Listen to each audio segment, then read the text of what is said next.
I'm Tori, and today I am going to be recommending some of my favorite books to read on Pi Day! For those of you who don't know, pi is the mathematical constant that begins 3.14159265358979323 and then just keeps going and going forever and ever and never ends. Most people just use 3.14 because it's close enough for most everyday calculations.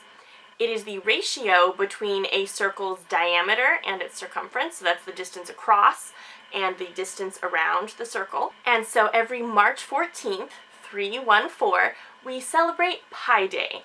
This is not a particularly well-known holiday, though it is getting more popular, which I'm very excited about. And because it's not well-known, I kind of make up my own rules for how I like to celebrate. So every March 14th, I spend the day celebrating all things math, all things circular, and all things pi. I usually have a big party. I invite everyone I know. People who love math love to come and enjoy it. People who don't love math are enticed by the food and stay for the mathmagical fun.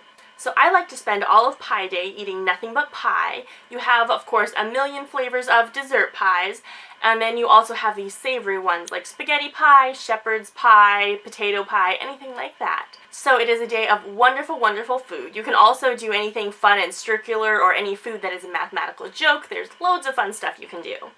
And then I decorate my house by putting out all kinds of math puzzles and math books for people of all ages. So today I'm going to show you some of my favorite books that I like to start people out with when they are first introduced to the wonderful holiday that is Pi Day. First up, we have Circumference and the Dragon of Pi. This is a children's book. There's a whole series of Circumference books, which is a math pun, if you're not too familiar with math, which is why I love it. I love math puns. And this book is all about a boy and a dragon learning about the wonders of pi. I think this book is targeted at about elementary school aged kids, but it is great for readers of every age because it just kind of explains what pi is. It gets people very comfortable with circles and how pi relates to them, and it is a fun fantasy story about math. So I recommend this to everyone, children and adults, if they know nothing about pi, and I'll just kind of say, here, why don't you sit down while you're waiting for the pies to finish cooking, and we can read a little bit of this book. If there are a bunch of kids at the party, I'll often read it out loud to them, or I'll just kind of leave it on a table, and you'd be amazed how many adults pick this book up and have fun learning what pi is. The next book on my list that I love to read on Pi Day is Flatland, A Romance of Many Dimensions by Edwin A. Abbott. This book is pretty famous. It was written in the 1800s, and it is all about understanding the three-dimensional space we live in and what a fourth dimension would feel like to us. It follows a square who lives in a two-dimensional world until one day a circle comes and shows him what three dimensions would look like, and what one dimension would look like, and what just a point would look like. And it's a great adventure. The mathematical stuff actually takes up a fairly small portion of the book. A lot of the book is learning about just the society that the square lives in, which is very much a society of its time, but it's still very interesting to just see what life was like to this person at that time. It makes you very glad you live now and not in the 1800s. And it also gives you a great understanding of what a fourth dimension of space would look like and how that would function. And it's just so interesting. I read this book every couple of years. I'll pick it up on Pi Day and just read it because I love it so much. The third book I recommend for Pi Day is Proofiness by Charles Seif. I checked it out from my school library when I was in college, and I flew through it. It is a nonfiction math book that I read in, I think, maybe 2 or 3 days. And it is all about the way that we approach numbers. It doesn't actually get into any difficult mathematical concepts.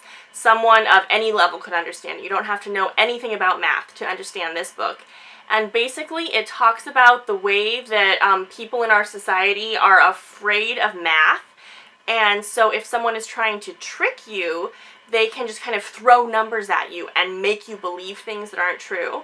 And it's all about how people use statistics that have real numbers and like concrete, numbers are concrete, they're not really up for interpretation, and the way that people use these concrete statistics and figures to represent things that aren't true, and it's really great to teach you how we look at math. And if you're afraid of math, maybe it'll make you a little bit less afraid of it, and the next time someone just throws numbers at you, you can stand up a little bit and look at those numbers and see if they make sense and if they really illustrate the point that they're trying to.